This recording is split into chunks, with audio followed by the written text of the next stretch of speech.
রহমান আজহারিকে আপনারা দেখতে পাচ্ছেন সরাসরি দর্শক তরুণ প্রজন্ম আইকন শায়েখ আহমদুল্লাহ, মিজানুর রহমান আজহারি, হাসনাত আব্দুল্লাহ তারা কিন্তু সরাসরি এই মুহূর্তে যুক্ত হচ্ছে মার্চ ফর গাজা কর্মসূচিতে। আপনারা দেখতে পাচ্ছেন তরুণ প্রজন্মের আইকন মিজানুর রহমান আজহারি আছেন, শায়েখ আহমদুল্লাহ, হাসনাত আব্দুল্লাহ সহ বিভিন্ন ইসলামিক স্কলার এবং নেতৃবৃন্দ তারা কিন্তু এই মুহূর্তে মার্চ ফর গাজা কর্মসূচি করছে।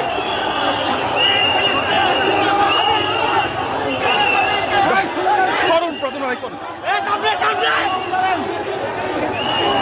মিজানুর রহমান আজহারি, হাসনাত আব্দুল্লাহ আছেন, শায়েখ আহমদুল্লাহ, যাদেরকে দেখার জন্য আজকে সারা বাংলাদেশের মানুষ একত্রিত হয়েছে মার্চ ফর গাজা কর্মসূচিতে। একদম সামনে থেকে মিজানুর রহমান আজহারি, লাখো লাখো মানুষ আজকে একত্রিত হয়েছে শুধুমাত্র একটি চেহারা দেখার জন্য। ডাক্তার মিজানুর রহমান আজহারি, শায়েখ আহমদুল্লাহ, হাসনাত আব্দুল্লাহ সহ বিএনপির স্থায়ী কমিটির সদস্য সালাউদ্দিন আহমেদকে আপনারা দেখতে পাচ্ছেন এই মুহূর্তে। বিএনপির স্থায়ী কমিটির সদস্য সালাউদ্দিন আহমেদ তিনি কিন্তু মিজানুর রহমান আজহারি তরুণ প্রজন্মের আইকন নেতৃবৃন্দ দেখতে পাচ্ছেন এবং তাদেরকে দেখার জন্য এই মুহূর্তে কয়েক লক্ষ মানুষ কিন্তু একত্রিত হয়েছেন। দর্শক আপনাদের দেখানোর চেষ্টা করছিলাম। আপনারা জানেন যে আজকে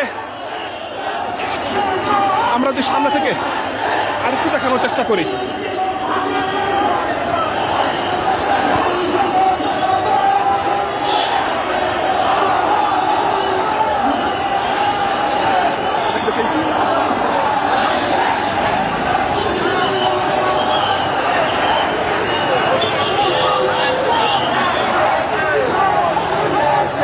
বিএনপির স্থায়ী কমিটির সদস্য সালাউদ্দিন আহমেদ, মিজানুর রহমান আজহারি সহ তরুণ প্রজন্ম আইকন যারা আছেন তারা এই মুহূর্তে জড়ো হচ্ছেন। আমরা পল্টন মোড় থেকে যদি আপনাদের আরো একবার দেখাতে পারি,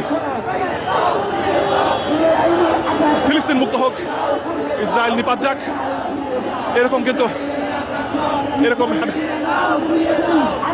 সম্মিলিত মুসলিমরা কিন্তু আজকে একত্রিত হচ্ছেন এবং জানেন যে ফিলিস্তিনের পক্ষে, ফিলিস্তিনের সাধারণ মানুষের পক্ষে কিন্তু আজকের এই মার্চ ফর গাজা কর্মসূচি যেখানে অংশ নিচ্ছেন মিজানুর রহমান আজহারি, শায়েখ আহমদুল্লাহ এবং সহ সকল ইসলাম